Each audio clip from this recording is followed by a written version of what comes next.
Good evening. This is Latanya Simmons with Book Talks. I want you to take a look at these posters. I want you to think about the message that they are trying to convey.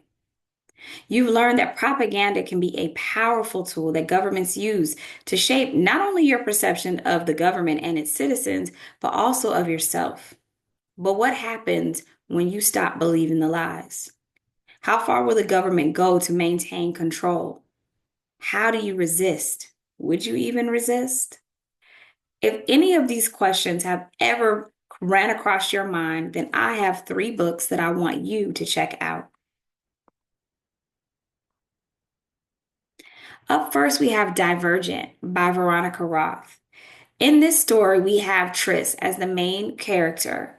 She has grown up in a faction called Abdication, and in this society, is split into five different factions, all representing some type of quality that this government wants their humans or their citizens to convey. Abnegation is a selfless faction. She's grown up thinking that she needed to put others before herself. But on her 16th birthday, she takes a test to see which faction she truly belongs in. And shockingly, she comes up to be a divergent. A divergent is a free thinker. A divergent is someone who has the qualities of multiple factions. And in this society, that can prove to be very dangerous. And she has to make a choice. She has to make a choice to either live the way she's grown up or choose a different path. She chooses a different path. She chooses an entirely different faction. And while she's in that faction, she uncovers some insidious plots going on in the government. And while you're reading this, because I don't want to give too much away, I want you to think about, is conformity good for society? What are the dangers of being a free thinker?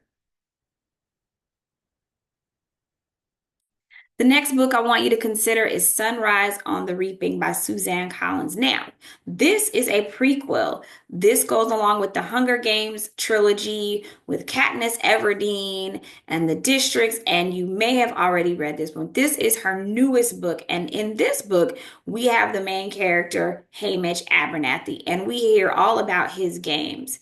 Now, Hamish is unintentionally reaped. He was just honestly in the wrong place at the wrong time, and he's reaped into a quarter quell. If you remember from Hunger Games, Katniss was the 75th Hunger Games was a quarter quell, so they always want to do something a little different. And in Hamish's games, he was reaped with double the participants, so he was reaped along with three other of District 12's members. Almost immediately, Hamish sees through the propaganda. He sees through the Capitol's message and starts to try to disrupt the games. He calls it painting his own poster. And in that, and when he said means that he means he wants to create his own propaganda. And his goal was to show the districts and show the Capitol that the district people are human beings with lives and loves, and he gets into so much. And you get a lot of the backstory for Hunger Games. So if you liked Hunger Games, I strongly recommend you read Sunrise on the Reaping. I'm sure the movie is coming soon. What I want you to explore while you're reading this is, should the losing side be punished? So if you remember, the Hunger Games all begins because there was a war, one side loses, and the winning side decides that they're going to punish everyone by having these games where children fight to the death. Should the losing side of a civil war even be punished? We had a war here. Was the losing side punished? And what is the cost of resistance?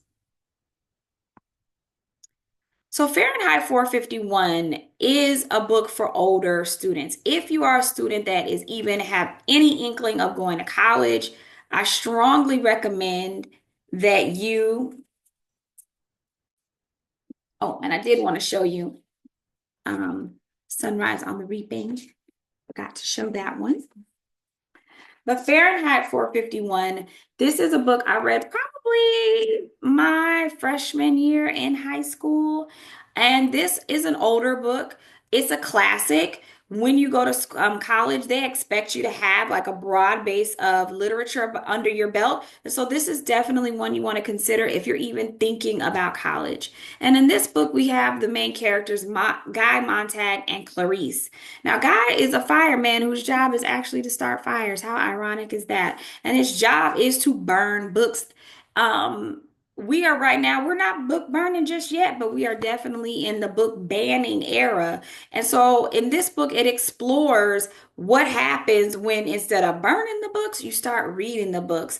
When he gets to the point where he starts to actually read the book, it changes his whole mindset. It changes the whole way that he sees his government, and he actually becomes a fugitive. And I don't want to give too much away, but I want you to think about how books are dangerous to those in power who want to control their citizens. You may have heard the saying, knowledge is power. And in all three of these books, it explores how powerful it is to be a well-read and knowledgeable citizen. It also looks at what lengths the government might go to keep control. I want you to think about how propaganda plays a part in your life. You may think that it doesn't, but if you are watching TV all the time, those commercials, whatever show you're watching, if it's Nickelodeon, those commercials are specifically geared towards you. If you are on TikTok, that's called a For You feed for a reason. And propaganda is a part of our daily lives. And we have to be free thinkers. We have to learn how to spot propaganda and fight against it. And if that is something that you're interested in, all three of these books are a great choice for you to read. Now, if you choose to read one of these books, I definitely want you to stop by and see me so we can discuss it. If we get enough students, we can start our own book clubs so that we can really delve in. There are so many similarities with our government and these governments and other governments that you've learned about before. So I just want to leave you with critical thinking is important. And it's called critical thinking for a reason because it is critical for your growth in humanity. So please join me in this book club and read any one of these three. And we can stop by and have a great conversation, get a group going so we can talk about all the things that I know you're curious about what's going on in our government today and what's happened in the past. So come by and see me. Thanks.